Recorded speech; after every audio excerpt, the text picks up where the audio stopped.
Hello friends, welcome to our channel. இன்னைக்கு பதிவில் வாழைப்பழம் அவள் வச்சு அதோட கடலை மிட்டாய் சேர்த்து இது எல்லாமே ரொம்ப ஹெல்த்தியான ஐட்டம் இல்லையா? இது எல்லாம் சேர்த்து ஒரு டிஃப்ரெண்ட்டாக ஒரு நியூவான ஒரு ஸ்நாக்ஸ் ஐட்டம் ரொம்ப சிம்பிளாக குயிக்காக எப்படி செய்யுது அப்படின்னு பதிவு பார்க்கலாம் வாங்க.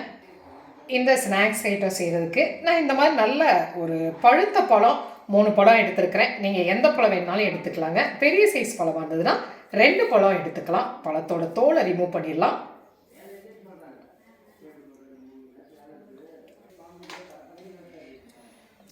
இதை இந்த மாதிரி பொடி பீஸாக கட் பண்ணி எடுத்துக்கலாம்.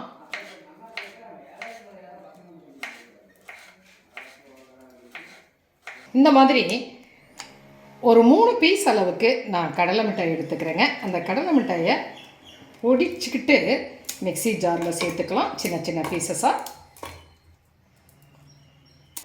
இதை நல்ல நைஸாக பொடிச்சு எடுத்துக்கலாம். பார்த்தீங்களா, இந்த அளவுக்கு நல்ல ஒரு நைஸ் பவுடராக நம்ம பொடி பண்ணி எடுத்தாச்சு. அடுப்பில் ஒரு பேன் வச்சுருக்கிறேன். இதில் நான் 1 டேபிள் ஸ்பூன் அளவுக்கு நெய் சேர்த்துக்கிறேன். இப்போ அந்த நெய்யில் நம்ம கட் பண்ணி வச்சுருக்கிற பனானாவை சேர்த்துக்கலாம். சேர்த்துட்டு நல்லா மசிச்சு விட்டுக்கலாம். பாருங்கள், இதோட சேர்த்துறதுக்கு இந்த மாதிரி நான் 1 கப் அளவுக்கு சிவப்பு அவல் எடுத்துருக்கேங்க. இது 100 கிராம் அளவுக்கு இருக்கும். வெள்ளை அவலும் கூட நாம் எடுத்துக்கலாம். இதை தண்ணி சேர்த்து நல்லா கழுவிட்டு சுத்தம் பண்ணிவிட்டு எடுத்துகிட்டு வந்துடுறேன். ஊற வைக்க வேண்டிய அவசியம் கிடையாது. கழுவிட்டு அப்படி எடுத்துக்கலாம். வாழைப்பழம் இந்த மாதிரி நல்லா மசிஞ்சு ரெடி ஆகிடுச்சு.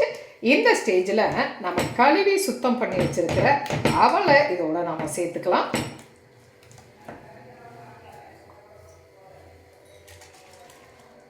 சிவப்பு அவள் தாங்க சேர்த்துருக்கிறேன். அவளையும் சேர்த்துக்கிட்டு ஒரு 2 மினிட்ஸ் நல்லா கிளறிக்கலாம். பாருங்கள், ஒரு 2 மினிட்ஸ் பழமும் அவளும் சேர்ந்து நல்லா மிக்ஸ் பண்ணியாச்சு.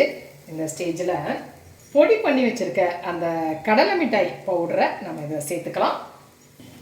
சேர்த்துட்டு நல்லா ஒன்று சேர்த்து கலந்துக்கலாம். இதில் இருக்கக்கூடிய சுகரே போதுமானதுங்க. எக்ஸ்ட்ரா சுகர் ஆட் பண்ண வேண்டியதில்லை. நீங்கள் விருப்பப்பட்டீங்க அப்படின்னு சொன்னால் ஒரு 2 ஸ்பூன் அளவுக்கு சுகர் சேர்த்துக்கலாம்.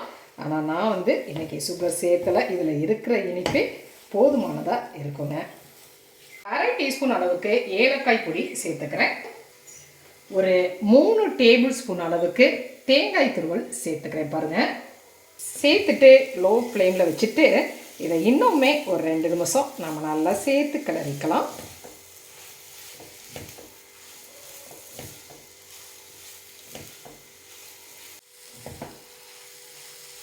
பாருங்கள், எல்லாமே நல்லா ஒன்று சேர்ந்து ரெடி ஆயிடுச்சு. தேங்காய், கடலை மிட்டாய், அவல், வாழைப்பழம் எல்லாமே எல்லாருக்குமே பிடித்த ஒரு ஹெல்த்தியான உணவுப் பொருட்கள் தானே. ஈவினிங் குழந்தைங்க ஸ்கூல் விட்டு வந்தால் கூட சட்டுன்னு இந்த மாதிரி ஒரு ஸ்நாக்ஸ் ஐட்டத்தை செஞ்சு கொடுத்தீங்கன்னா ரொம்பவே விரும்பி சாப்பிடுவாங்கங்க. நல்ல ஹெல்த்தியான ஸ்நாக்ஸும் கூட. நல்ல சுருளை கிளறியாச்சு. இந்த ஸ்டேஜில் நாம் அடுப்பை ஆஃப் பண்ணிடலாம். அடுப்பை ஆஃப் பண்ணிவிட்டு இந்த மாதிரி ஒரு பிளேட்டுக்கு ட்ரான்ஸ்ஃபர் பண்ணிடலாம். இது கொஞ்சம் லைட்டாக ஆறட்டும். ஒரு வெதுவெதுப்பான சூட்டுக்கு வரட்டும். பாருங்கள், நல்லா சூடு கொஞ்சம் ஆறிடுச்சு. ஒரு வெதுவெதுப்பான ஒரு ஹீட்டில் இருக்குது. அதை நம்ம நல்லா சேர்த்துக்கலாம். இந்த மாதிரி ஒரு பவுல் எடுத்துக்கிறேன். அதில் கொஞ்சமாக நெய்யை நம்ம அப்ளை பண்ணிக்கலாம். இந்த அப்ளை பண்ண பவுலில் இந்த கலவையை நம்ம அப்படியே சேர்த்துக்கலாம். சேர்த்துட்டு லைட்டாக அப்படியே அமுத்தி கொடுத்துக்கலாம். பாருங்கள், இது அப்படியே ஒரு 2 மினிட்ஸ் செட் ஆகட்டும். இது ஒரு 2 மினிட்ஸ் ஆயிடுச்சு. இது அப்படியே நாம் அந்த பிளேட்டுக்கு ட்ரான்ஸ்ஃபர் பண்ணிக்கலாம்.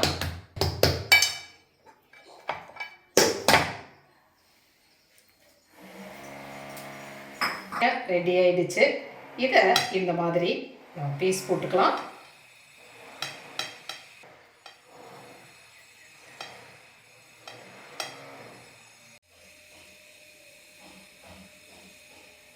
பாருங்கள், ஒரு அருமையான ஒரு ஹெல்த்தியான ஒரு ஸ்நாக்ஸ் ஐட்டம் ரெடி ஆகிடுச்சு.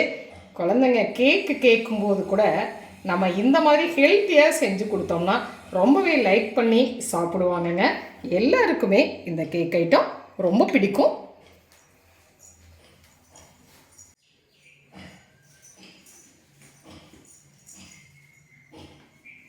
பார்த்தீங்களா, ஹெல்த்தியான ஃபுட் ஐட்டத்தை வச்சு ரொம்ப சிம்பிளாக, ரொம்ப ஹெல்த்தியாக, ரொம்ப குயிக்காக ஒரு ஸ்நாக்ஸ் ஐட்டம் ரொம்ப சூப்பராக செஞ்சுட்டோம் இல்லையா? இது வந்து எல்லாருக்குமே பிடிக்கும். செஞ்சு பார்த்துட்டு உங்களுடைய கமெண்ட்டை சொல்லுங்கள். இந்த பதிவு உங்களுக்கு பிடிச்சிருந்துச்சுன்னா சப்ஸ்கிரைப் பண்ண மறக்காதீங்க. லைக் பண்ணுங்கள், கமெண்ட் பண்ணுங்கள், ஷேர் பண்ணுங்கள். மற்றும் ஒரு பதிவு உங்களை மறுபடியும் சந்திக்கின்றேன். நன்றி.